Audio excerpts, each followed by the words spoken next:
The baby blues was something that I never thought that I would struggle with, but I did.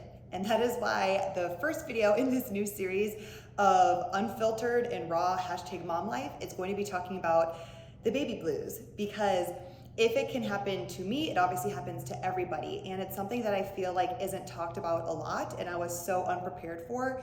So the goal of this video is, number one, if you've ever gone through postpartum depression or had the baby blues yourself, just to know that you are not alone. A lot of women struggle with this. I have struggled with this.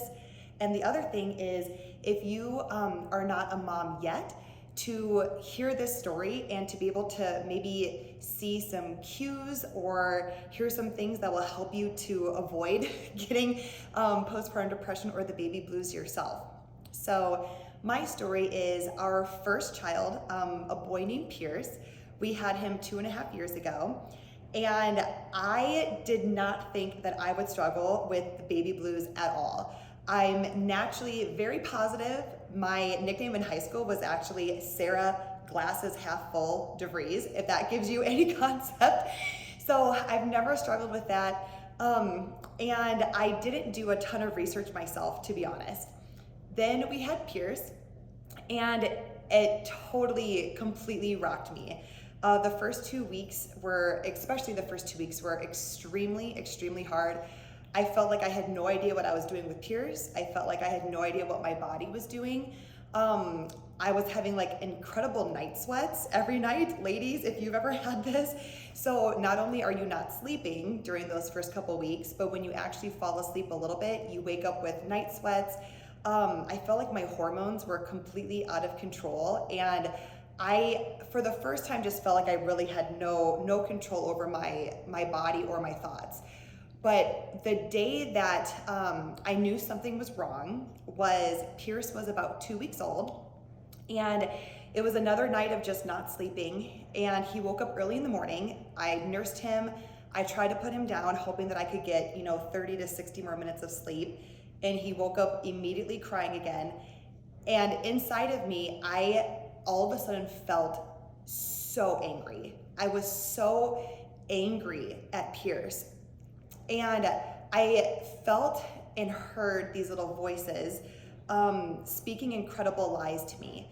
And the enemy tries to speak lies to us all the time. And I feel like we, most of the time, can have control over what we choose to believe or not. We can choose to believe that we're not worthless, we're not ugly. We can choose to believe instead that we are beautiful, that we're made in God's image. But we go through periods of time in our life where we just may not have the strength ourselves to control our thoughts. And that day, I did not have the strength to control my thoughts. I was incredibly exhausted, and I feel like the enemy also knows that if he wants to get something done, to do it when you are exhausted, because you don't have the strength really to decipher truth versus lies.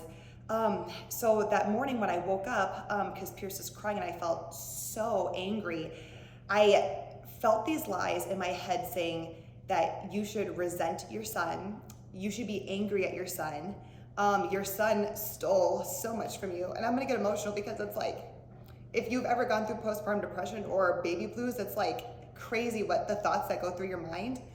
But it was like, you should resent him, you should want your old life back where you had freedom and you could sleep. And prior to having a baby, I felt like I had read enough self-help books and leadership books to know I have control over my mindset. And I just did not have control over my mindset that day. And I started believing these lies that were being spoken in my head, that I should resent Pierce, and I should be so angry at him because of what he stole from me, which is crazy. So I basically cried the entire day, and I was like battling these thoughts in my mind. And my husband, Chad, comes home from work. And when he walks in the door, he immediately knows something is wrong, and he could tell I've been crying all day. So I shared with him what was happening, the thoughts I was having, and that night he created what he calls the intervention. And basically, the intervention was him taking a couple shifts at night so I could have some more time to sleep and be able to rest my mind and be able to feel more renewed, because I was just so completely depleted, which is why I didn't have the strength to fight anything, any of these lies that were coming my way. So we started the intervention. Chad started taking a couple shifts at night, and slowly over the next couple weeks, I felt myself becoming more normal again. I felt my thoughts becoming more clear, more realistic, more true. And that time in my life really scared me, because I had never experienced anything like that before. And when I told friends later what I had gone through, I had multiple friends say, Sarah, why did you not reach out to me? Why did you not tell me what you were going through? And my response is, I did not even know what I was going through at that time. I'd never experienced anything like that before. And for the first time, it kind of made me realize, if you struggle with depression or other things like that, how a lot of times you don't even know the mental place that you are in. So anyways, I slowly came out of it, and then the hormones leveled off and I became normal again. When Ava, our second, was born, I did not want that experience to happen again, because it really scared me and I wanted this experience to be different. So I did a couple things to set myself up to hopefully have more support.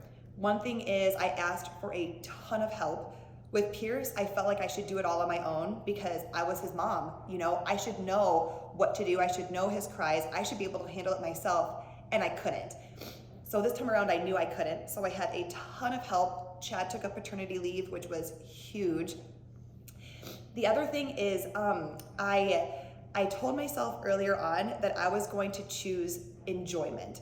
My word for this year is enjoy, and that I was going to enjoy the hard times, even when you feel like there's no light at the end of the tunnel. Probably because this time I know there is a light at the end of the tunnel. When it's your first, you really feel like you're never gonna sleep again, and like you're gonna feel like this forever. So those couple things significantly helped me the second time around.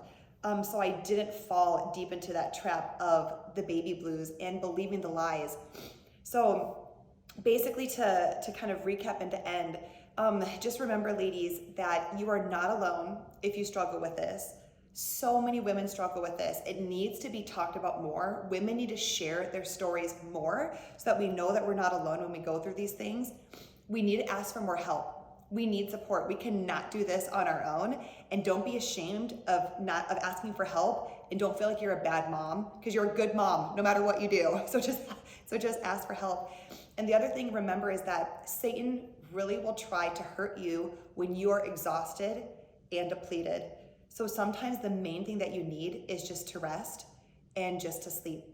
So anyways, I love you, ladies. If you have any questions about postpartum depression or baby blues, please just DM me or contact me. And I would love to hear your story too. So thank you.